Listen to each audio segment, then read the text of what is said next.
오늘 본문 말씀은 명령으로 시작을 하고 있습니다. 항상 기뻐하라. 내가 다시 말하노니 기뻐하라. 하나님께서 우리에게 기뻐하라 라고 명령하셨을 뿐만 아니라 거듭 강조해서 기뻐하는 것이 얼마나 중요한가 반복해서 기뻐하라 라고 말씀을 하고 있습니다. 그런데 오늘을 살아가는 그리스도인들의 실제 삶의 현장을 들여다보면 과연 기뻐하며 살아가고 있는가 의문을 가지게 됩니다. 오히려 안타깝게도 기쁨보다는 슬픔에, 감사보다는 한숨과 염려에 더 깊이 물들어 있는 것이 아닌가 염려되는 것이 오늘을 살아가는 그리스도인들의 현실입니다. 사람은 누구나 행복하길 원하고 기쁘게 살아가는 것을 갈망합니다. 정상적인 사람이라면 억지스럽게 고통과 슬픔을 선택하지 않고 선택할 수 있다라면 반드시 기쁨을 선택할 것입니다. 우리 역시도 날마다 콧노래가 불러지고 찬송이 넘치는 삶을 소원하지 고통과 한숨과 괴로움의 삶을 원하지는 않습니다. 그러나 현실은 이런 우리의 바람, 우리의 소원대로 사라지지가 잘 않습니다. 오늘 내가 기쁨으로 살기에는 힘이 부족하고 역량이 부족하고 세상이 나를 내버려 두지 않기 때문에 그렇습니다. 그렇다면 무엇이 우리의 영혼에 넘쳐야 될 구원의 기쁨을 빼앗아가 버리는가?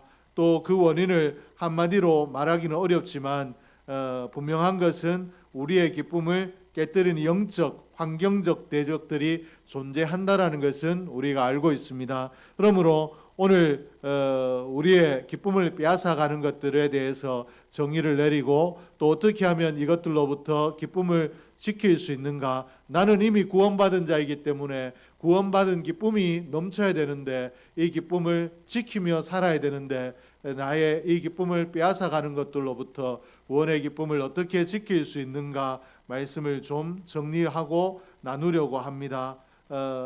근본적으로 그리스도인은 죄와 저주와 사망에서 해방된 자들입니다. 그러므로 날마다 내가 해방되었다라는 것, 내가 구원받았다라는 것, 이것 때문에 벅찬 가슴을 가지고 살아가야 되는데 그리고 또 우리가 구원받았다라는 이 말을 바꿔서 이야기하면 장차 우리가 천국에 들어가게 된다라는 것입니다. 이 땅에 살아가는 사람들도 아파트를 좋은 새 아파트를 분양을 받아놓고 분양 입주 날짜를 받아놓으면 날마다 잠도 제대로 자지 못하고 거기에서 살면 어떤 기분일까? 내가 드디어 그 집에 들어가는구나.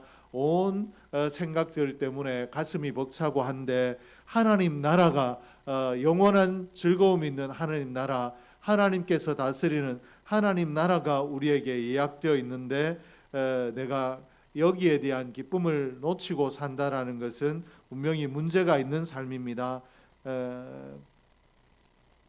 이 땅을 살아가는 수많은 성도가 구원받은 기쁨을 잃어버리고 영적인 이 비극 가운데 살아가고 있다라는 것을 기억하며 오늘 본문이 이 문제에 대해서 어떻게 답을 제시하고 있는가? 이 그리스도인들이 기쁨으로 살아야 되는데 기쁨으로 살지 못하고 영적인 비극 가운데 하나님께서 구원해 주셨다는 구원의 감격을 놓쳐버리고 구원의 기쁨을 놓쳐버리고 염려와 한숨 속에 살아가는 이 비극을 어떻게 해결할 수 있는가? 오늘 본문이 그 답을 제시하고 있는데 무엇 때문에 우리의 기쁨이 깨졌는지 그 본문을 통해서 그 원인을 진단하고 또 어떻게 하면 사단에게 빼앗긴 기쁨을 다시 누릴 수 있는지 살펴보겠는데 오늘 본문에서는 세 가지로 설명을 하고 있습니다. 첫째는 관용으로 극복하라는 것입니다. 우리의 삶에서 기쁨을 가장 먼저 그리고 자주 빼앗아가는 주범이 무엇인가 하면 건강하지 못한 인간관계입니다. 물질의 결핍이나 환경의 고난보다 사람 관계에서 오는 갈등이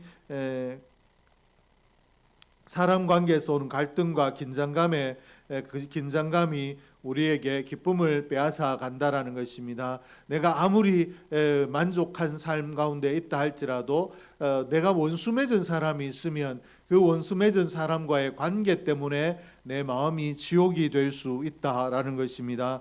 바울이 감옥에 갇힌 상황의 속에서도 빌립보 교회를 향해서 다른 할 말들이 많을 텐데 왜 항상 기뻐하라라고 강조하고 있는가? 그냥 기뻐하라가 아니라 거듭해서 강조해서 기뻐하는 것이 마땅하다라고 이야기하고 있는가? 빌립보 교회가 신실한 교회였지만 현재 내부적으로 문제가 있었기 때문에 그렇습니다. 이 교회의 핵심 여성 지도자였던 유오디아와 순두계 사이에 갈등이 일어난 것입니다. 바울은 빌립보서 4장 2절을 통해서 내가 유오디아를 권하고 순두계를 권하노니 주 안에서 같은 마음을 품으라 라고 이렇게 호소를 하고 있습니다. 두 지도자가 같은 마음이 되지 못하고 불편한 관계에 있게 되자 교회 전체가 영적으로 영향을 받아서 영적으로 침체가 되고 성도들이 이 예배에 나와서도 기쁨을 누리지 못했다라는 것입니다. 그러므로 오늘 이 깨어진 관계, 이 요디오와 순두계의 관계가 회복돼야 이 교회가 다시 하나님의 영광스러운 사명을 잘 감당하고 하나님 기뻐하시도록 기쁨으로 사역하고 기쁨으로 살아갈 수 있겠다라고 해서 바울이 기뻐하라라고 강조하고 있고 너희가 같은 마음을 품으라라고 이렇게 이야기하고 있습니다. 깨어진 관계를 치료하고 다시 기쁨을 회복하는 비결이 무엇인가를 본문이 밝히고 있는데 5절에 보면 너희 관용을 모든 사람에게 알게 하라 주께서 가까우시니라. 인간관계에 얽힌 이런 실타래를 푸는 유일한 열쇠가 바로 관용이라고 이야기를 하고 있습니다. 관용이란 헬라어로 에피에이케스인데 법적인 권리를 뛰어넘어 너그럽게 품어주는 성품을 뜻합니다. 법적으로 내가 이렇게 해야 된다. 잘못했으니까 사과해야 되고 내가 은혜를 입었으니까 은혜를 갚아야 된다. 이런 것이 아니라 아무 이런 것과 상관없이 그저 너그럽게 그저 너그럽게 품어주는 것을 관용이라고 이야기합니다. 쉽게 관용을 이야기하면 덮어주는 것, 묻어주는 것입니다. 분명히 내가 칭찬할 만한, 내가 사랑할 만한 그런 모습이 없는데도 허물들을 덮어주고 묻어주는 것, 이것이 관용이라는 것입니다. 타인의 허물이나 약점을 둘러내고 실수를 악의적으로 드러내는 것이 아니라 그 사람의 연약함을 그대로 품어주고 그 연약함을 위해서 오히려 축복하며 기도해 주는 것, 이것이 관용이라는 것입니다. 오늘 바울은 관용을 명령하면서 그냥 관용하라라고 이야기한 것이 아니라 그 뒤에 뭐라고 덧붙였는가 하면 주께서 가까우니라라고 선언을 하고 있습니다. 이는 주님의 재림이 임박했다라는 종말론적인 선언인데 주님이 내 곁에서 나의 행동을 지켜보고 계신다라는 이 코람데오 정신을 의미하기도 합니다. 주님께서 지켜보고 계시니까, 그리고 주님이 다시 오실 종말의 때가 다가오고 있으니까 주께서 가까우시니까 관용하는 사람이 되라라고 이렇게 말씀을 하고 있습니다.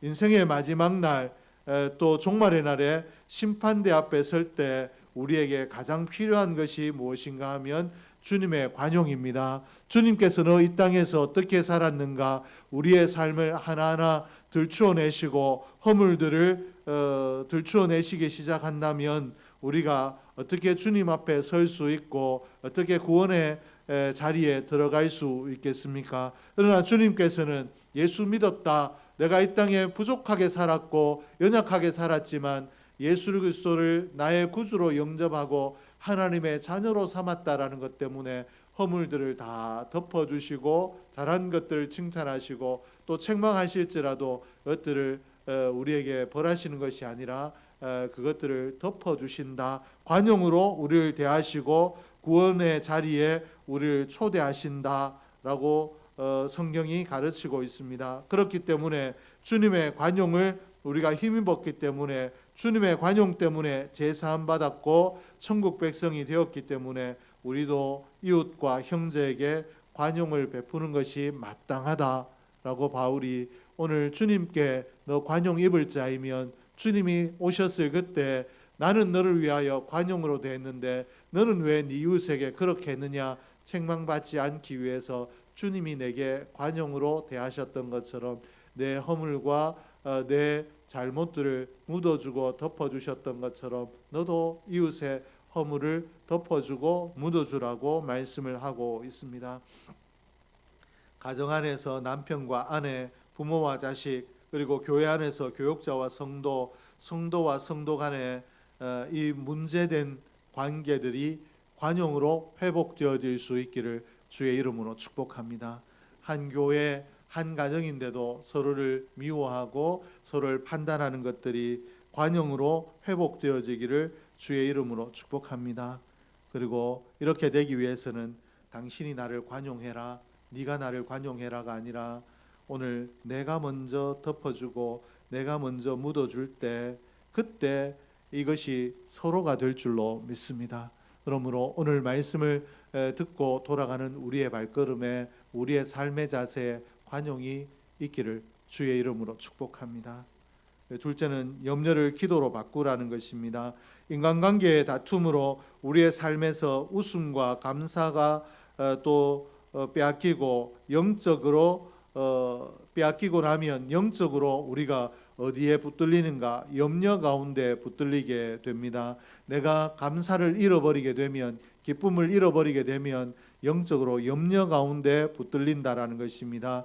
염려의 헬라어는 메림나오인데 이 마음이 갈라지다, 쪼개지다라는 어원을 가지고 있습니다. 즉 다시 말하면 염려는 우리의 마음이 수백 수천 갈래로 찢어져서 하나님을 향한 온전한 신뢰를 가질 수 없는 상태를 이야기합니다. 염려를 가지고 있는데도 나는 하나님을 주목하여 바라본다, 하나님만 바라본다, 이것이 되느냐? 그렇지 아니하고 염려가 일단 내 안에 들어오게 되면 내 마음이 하나님께만 향하는 것이 아니라 수천 갈래, 수만 갈래로 갈라지기 때문에 하나님을 주목하여 하나님을 집중하여 바라볼 수가 없다라는 것입니다. 그리고 염려가 우리의 마음에 침투하게 되면 구원의 기쁨이 하나님을 온전히 바라보지 못함으로 구원의 기쁨이 사라지고 그 자리에 슬픔과 근심, 마치 내가 구원받지 못하는 내 구원의 문제를 해결해야 되는 것처럼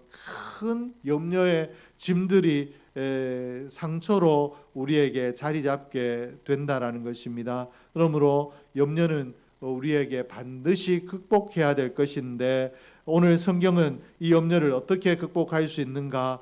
염려가 내 마음을 공격할 때 낙심하고 주저앉지 말고 즉시 영적인 공수전환을 이루어라 라고 말씀을 하고 있습니다. 영적인 공수전환을 어떻게 이루어야 되는가? 6절 말씀에 보니까 아무것도 염려하지 말고 다만 모든 일에 기도와 간구로 너희 구할 것을 감사함으로 하나님께 아뢰라. 염려가 몰려올 때 어떻게 하나? 이 염려가 이끄는 대로 낙심하고 염려하는 것이 아니라 전능하신 하나님께 기도하라는 것입니다. 바꿔서 이야기하면 염려가 나를 찾아오게 되면 이게 무슨 신호인가? 기도하라는 신호인 줄 알고 염려하기 전에 기도의 자리로 나가라고 오늘 성경이 우리에게 가르치고 있습니다. 그런데 기도하되 어떻게 기도하라고 이야기하고 있는가 하면 감사함으로 기도하라고 권면하고 있습니다. 너 염려가 오거든 기도할 때라는 것을 알고 기도해라. 이것만 해도 진짜 대단한 신앙인데 성경은 우리에게 한 걸음 더 나가서 너 기도하되 감사함으로 기도하라고 말씀을 하고 있습니다. 문제가 다 해결되어서 감사하는 것은 세상 사람도 할 수 있는 일이기 때문에 너 세상 사람들이 문제가 해결되고 난 이후에 야 대단하다 어떻게 이런 일이 라고 하고 또 감사하는 그 정도의 수준에 머물지 말고 사방으로 우겨쌈을 당한 상황에서 그리고 출구가 보이지 않는 그 상황에서도 하나님 앞에 감사함으로 기도하라는 것입니다. 하나님께서 이 문제를 해결하지 않을지라도 나는 구원받은 자이므로 감사할 수밖에 없다라는 믿음으로 감사하라고 우리에게 가르치고 있습니다. 오늘 저와 여러분이 이렇게 되기를 주의 이름으로 축복합니다. 우리가 감사함으로 기도할 수 있는 근거는 하나님이 지금도 살아계시기 때문에 그렇습니다. 하나님이 살아계셔서 나의 작은 신음도 들으시고 내게 가장 좋은 때에 가장 선한 방법으로 내 모든 상황을 협력하여 선을 이루게 하실 줄로 믿습니다. 그러므로 우리는 범사에 감사하고 항상 기뻐할 수 있어야 되는 줄로 믿습니다. 오늘 나는 출구가 보이지 않아서 오늘 이 문제가 해결되지 않더라도 하나님 앞에 구원의 은혜를 입었으니 감사해야 되겠다 이 마음으로 있지만, 하나님께서는 이런 나의 마음에 품은 마음까지도 아시고 작은 신음까지도 다 듣고 계시기 때문에 하나님의 때에 하나님의 방법으로 우리에게 가장 선한 것을 주실 줄로 믿습니다.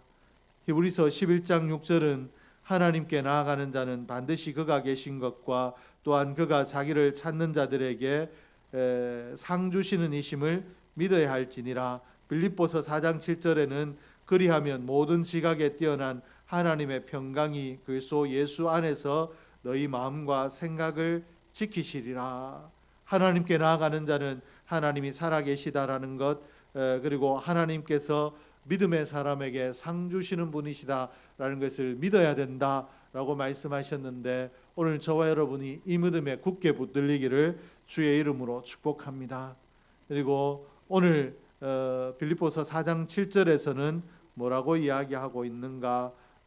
그리하면 모든 지각에 뛰어난 하나님의 평강이 그리스도 예수 안에서 너희 마음과 생각을 지키리라. 감사하며 기도하면 우리가 생각하고 있는 이 인간의 계산적인 편안함을 뛰어넘는 하나님의 평강이 임하게 된다라고 7절에서 말씀을 하고 계십니다. 너 감사함으로 기도하면 하나님의 평강이 너를 지킨다, 네 마음과 생각을 지킨다 라고 이렇게 말씀을 하십니다. 여기서 지킨다라는 단어는 군대적인 용어인데 적군의 침략으로부터 성벽을 파수하는 주둔군을 의미합니다. 적군들이 침입해 올 때 이 성을 지키는 주둔군들이 이 침입을 저지하는 것, 침입을 막아내는 것, 이것을 이야기하는데, 하나님의 우리 마음의 주둔군이 되어 주셔서 우리 마음에 자리 잡고 이 염려가 쳐들어올 때, 염려의 거리들이 나를 찾아올 때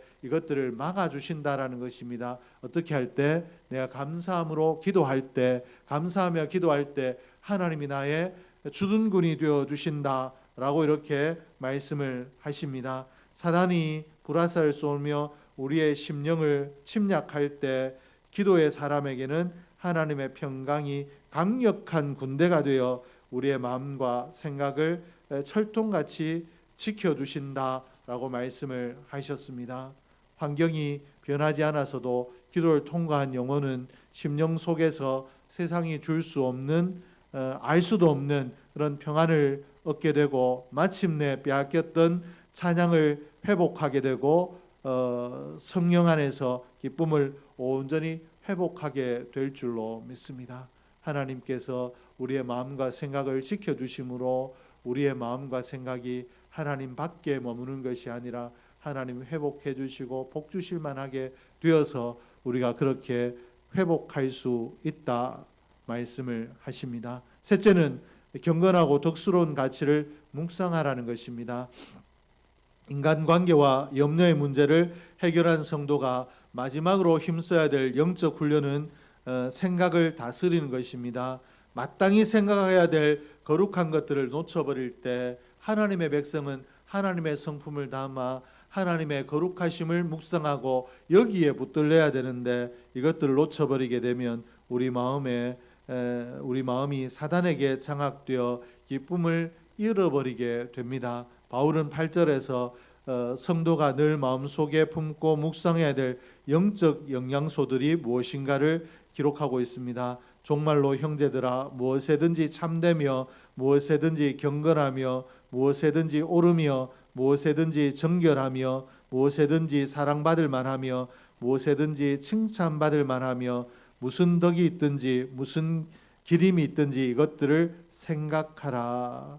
바울이 믿음의 사람들이 마땅히 추구해야 될 덕목이 참된 것, 경건한 것, 옳은 것, 정결한 것, 사랑스러운 것, 칭찬받을 만한 것, 이런 것이다라고 말하고, 이런 가치를 집중해서 생각하라. 네 생각에 허망한 것들, 염려들, 불안들, 괴로움들, 이런 것들이 자리 잡지 못하도록 참된 것, 경건한 것, 옳은 것, 청결한 것, 사랑스러운 것, 칭찬받을 만한 것, 이런 것들로 꽉 채워라. 하나님이 인정하시는 가치 있는 가치관들로 네 머리를 채워라, 네 마음을 채워라 라고 이렇게 말씀을 하십니다. 잠언 23장 7절 말씀에 대저 그 마음의 생각이 어떠하면 그 위인도 그러한즉, 마음의 생각이 어떠하냐에 따라 그 사람이 그러하다. 생각으로 생각하는 대로 그 사람의 성품이, 그 사람의 삶이 생각과 같다라고 말씀을 하셨습니다. 오늘 그러므로 오늘 내가 하루 종일 무엇을 묵상하느냐, 무엇을 생각하느냐, 이것들이 중요하다라는 것입니다. 내가 물질을 생각하고 또 미워하는 사람을 생각하고 또 염려하고 불안해하면 내가 그렇게 가치 없는 삶을 살 수밖에 없지만, 오늘 내가 하나님 안에 어떤 삶이 경건한 삶인가, 어떤 것을 참된 것이고 그 참된 것을 내가 어떻게 행할 수 있겠는가, 하나님 기뻐하시는 거룩한 가치들로 내 마음을 꽉 채우게 되면 우리의 삶도 거룩해질 줄로 믿습니다. 내가 생각하는 대로 사라지기 때문에 그렇습니다. 그러므로 오늘 불의한 세상 풍조와 또 경건하지 못한 것들을, 이 넘치는 세상에 살아가지만 내가 거기에 휘둘리고 거기에 따라가는 것이 아니라, 오늘 하나님이 주신 가치, 하나님이 인정하신 가치들, 정결한 것들을 묵상하고 미움과 시기보다 이웃의 좋은 점을 찾아내어 칭찬함으로 악한 데 붙들리지 아니하고 선한 일에, 하나님이 가치 있게 생각하는 일에 승리하는 저와 여러분이 될 수 있기를 주의 이름으로 축복합니다. 하나님께서는 저와 여러분이 슬픔과 한숨과 이러한 것들에 붙들려서 살아가도록 버려두지 않으십니다. 그러므로 하나님께서 끊임없이 우리에게 말씀을 통하여 너 그렇게 살면 안 된다라고 하실 때, 하나님 뭔가 해결되면 그렇게 하겠습니다가 아니라 구원의 기쁨을 누리며 또 구원의 감격으로 천국길을 걸어갈 수 있도록 하나님께서 창조하신 대로 오늘 우리가 살아갈 수 있도록 우리의 마음과 생각을 새롭게 할 수 있기를 주의 이름으로 축복합니다.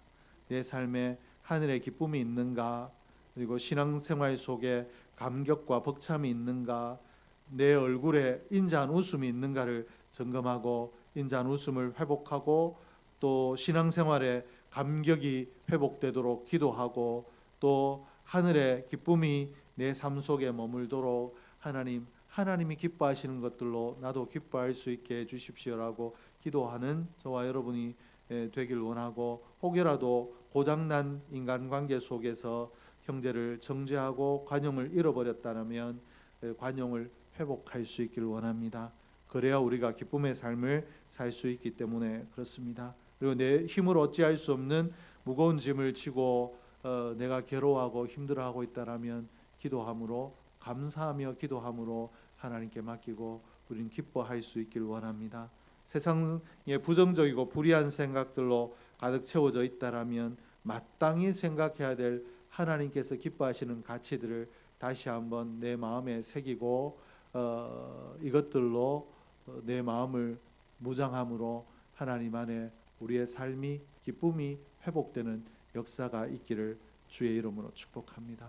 오늘 우리 험한 세상을 살지만 하나님 안에서 관용하고 기도하고 우리의 생각을 가치로운 것들로 가득 채움으로 하나님 안에 승리하며 감사하며 기뻐하는 삶의 주인공으로 살아갈 수 있는 저와 여러분이 될 수 있기를 주의 이름으로 축복합니다. 기도하겠습니다. 사랑하신 아버지 하나님, 은혜를